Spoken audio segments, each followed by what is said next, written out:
Hello दोस्तों, नमस्ते।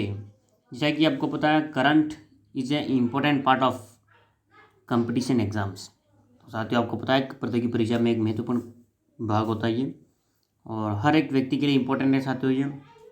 तो साथियों, हम लेकर आए हैं 6 मई के करंट लेकर सामाजिक ज्ञान से, सामान्य ज्ञान ग्रुप से, परिवार से साथियों। तो साथियों, जैसा कि आपको करंट अफेयर लेकर आए हैं, तो आगे बढ़ते हैं अपने करंट की ओर साथियों। पहला जो करंट है अपना वो है भारत और ब्रिटेन के बीच साथियों, भारत और ब्रिटेन के बीच समझौता ज्ञापन को मंजूरी मिली है।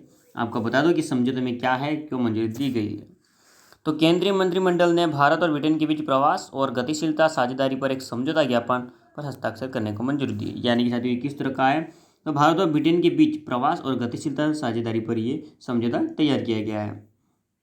और इसका उद्देश्य क्या है साथियों, तो इसका उद्देश्य यही है कि कई सारे ऐसे छात्र हैं, ऐसे छात्र और शोधकर्ता जो कुशल पेशेवर की गतिशीलता को बढ़ावा देने चाहते हैं, उनकी वीज़ा के लिए ये मददगार रहेगा। और साथियों, आपको बता दूं कि ये प्रतिभा की मुक्त प्रवाह की सुविधा प्रदान करके दोनों देशों में नवाचार पारिस्थितिकी तंत्र का समर्थन भी कर रहा है। आगे बात करें, स्टारशिप रॉकेट पहली बार सफलतापूर्वक उतारा गया है साथियों। आपको बता दूं कि जो है वह स्पेस एक्स ने 5 मई 2021 को दक्षिण टेक्सास में अगली पीढ़ी के लॉन्च वाहन की नवीनतम परीक्षण उड़ान के दौरान अपने प्रोटोटाइप स्टारशिप रॉकेट को पहली बार सफलतापूर्वक उतारा साथियों। ठीक है, पहली बार सफलतापूर्वक वापस उतार दिया गया है। आपको बता दूं कि स्टारशिप SN-15 ने खाड़ी तट पर, ठीक है, खाड़ी तट पर टेक्सास के बोका चिका में स्पेस एक्स लॉन्च साइट से उड़ान भरी थी और उसे वापस सफलतापूर्वक उतारा गया है। और इस कार्य में एलॉन मस्क की निजी रॉकेट कंपनी ने एक महत्वपूर्ण उपलब्धि हासिल की। ये निजी प्रकार की कंपनी थी, निजी, उसने एक महत्वपूर्ण उपलब्धि हासिल की है।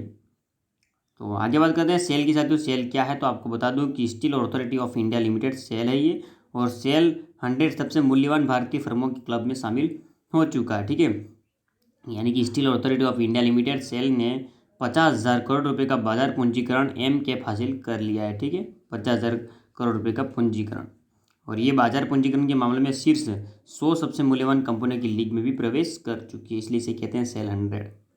और आपको बता दो BSE के आंकड़ों के मुताबिक ये 55,529 करोड़ रुपए के मार्केट कैप के साथ समग्र एम कैप रैंकिंग में 78वें स्थान पर है।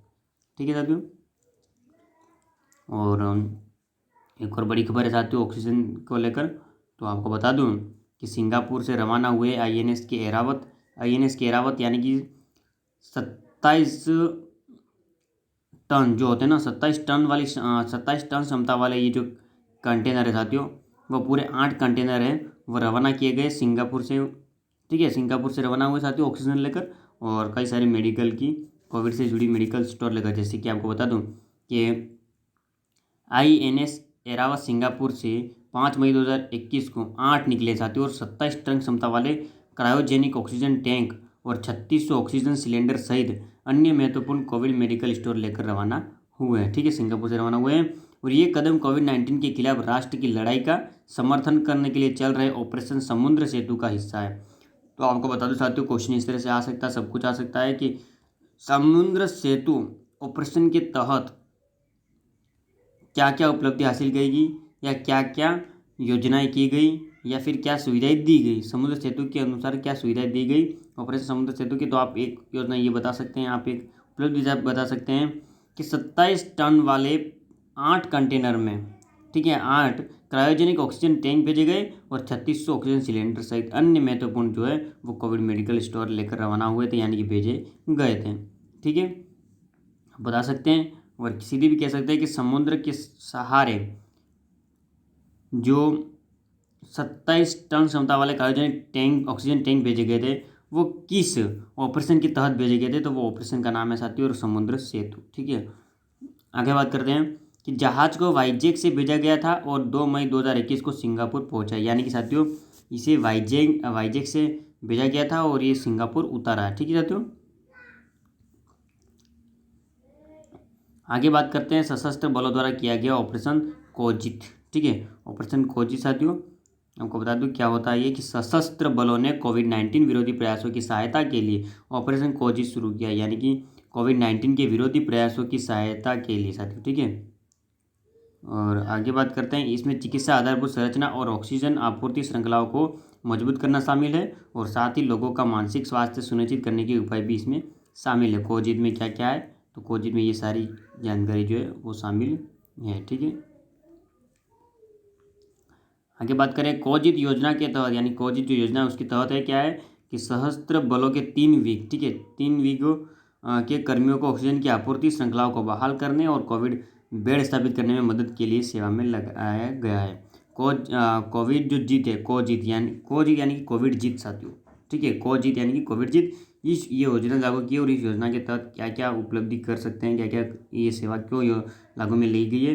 तो सशस्त्र बलों के 3 विंग, ठीक है, 3 विंग कर्मियों की ऑक्सीजन की आपूर्ति, 3 विंग की जो ऑक्सीजन आपूर्ति है ना उसके लिए, और कोविड बेड को स्थापित करने के लिए।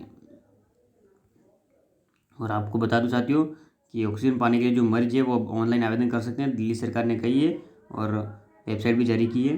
तो ऑक्सीजन पाने के लिए अब मरीज ऑनलाइन आवेदन कर सकते हैं साथियों। दिल्ली सरकार ने कोविड रोगियों के लिए निर्देश जारी किए हैं और जिन्हें घरेलू अलगाव के दौरान ऑक्सीजन सिलेंडर की आवश्यकता होती है, यानी कि घर पर उपचार हो रहा है और ऑक्सीजन की आवश्यकता हो रही है साथियों ऑक्सीजन सिलेंडर की, तो आप आवेदन कर सकते हैं दिल्ली से।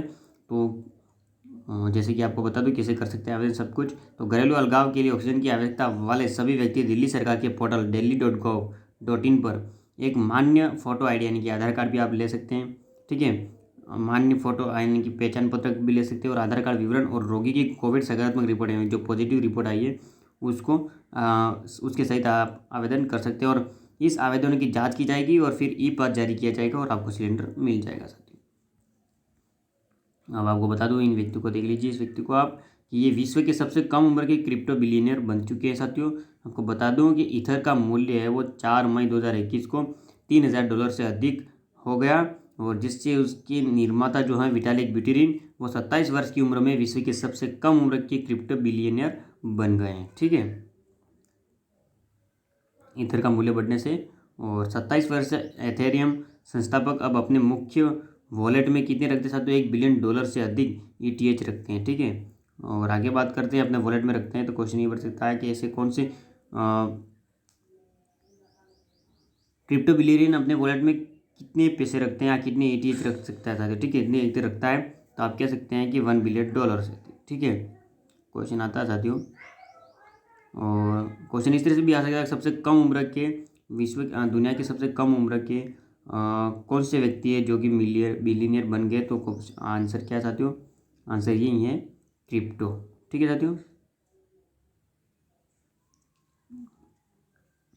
तो आप बात करते हैं अपन कि विटालिक ब्यूटेरिन एक रूसी कन्नड़ी प्रोग्रामर और लेखक हैं। ये एक रूसी है और कन्नड़ी प्रोग्रामर और लेखक हैं और 2014 में इन्होंने एथेरियम की स्थापना भी की थी। अब साथियों आपको बता दो कि जो पीरियडिक टेबल है उसमें यूरेनियम हल्के ज्ञात रूप का निर्माण हो चुका है। यूरेनियम का सबसे हल्के ज्ञात रूप का निर्माण हो चुका है। साथियों आपको बता दूं कि वैज्ञानिकों ने एक नए प्रकार के यूरेनियम की खोज की है जो अब तक का सबसे हल्का है साथियों। ठीक है, और नया यूरेनियम है जिसे यूरेनियम 214 कहा जाता है और एक आइसोटोप है।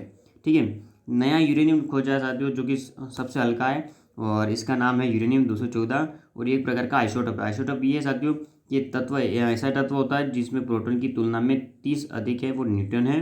ठीक है, इसलिए आइसोटोप है और न्यूटन के द्रव्यमान के कारण यूरेनियम 214 जो है वो यूरेनियम 235 सहित अधिक आम यूरेनियम समस्थानिकों की तुलना में बहुत हल्का होता है जिसका उपयोग परमाणु रिएक्टरों में किया जाता है और इसमें 51 अतिरिक्त न्यूट्रॉन भी हैं।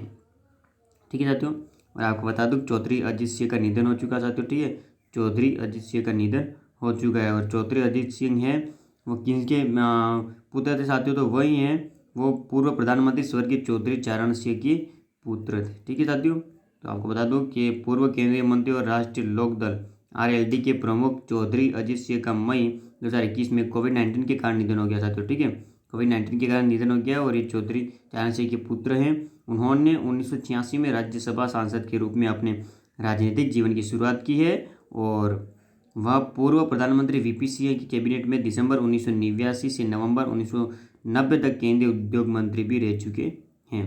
ठीक है, तो साथियों उम्मीद करता हूँ कि आपको 6 मई की जो करंट अफेयर है साथियों, 6 मई की जो करंट अफेयर है वो काफ़ी अच्छी लगेगी साथियों। जल्दी जल्दी शेयर करिए और लाइक भी कर दीजिए और साथ में जो घंटी का बटन है साथियों उसको भी प्रेस कर दीजिए ताकि हम जब भी कोई वीडियो अपलोड करें सबसे पहले नोटिफिकेशन आप तक आए और वीडियो को आप देखें। ठीक है साथियों, तो साथियों तब तक के लिए धन्यवाद।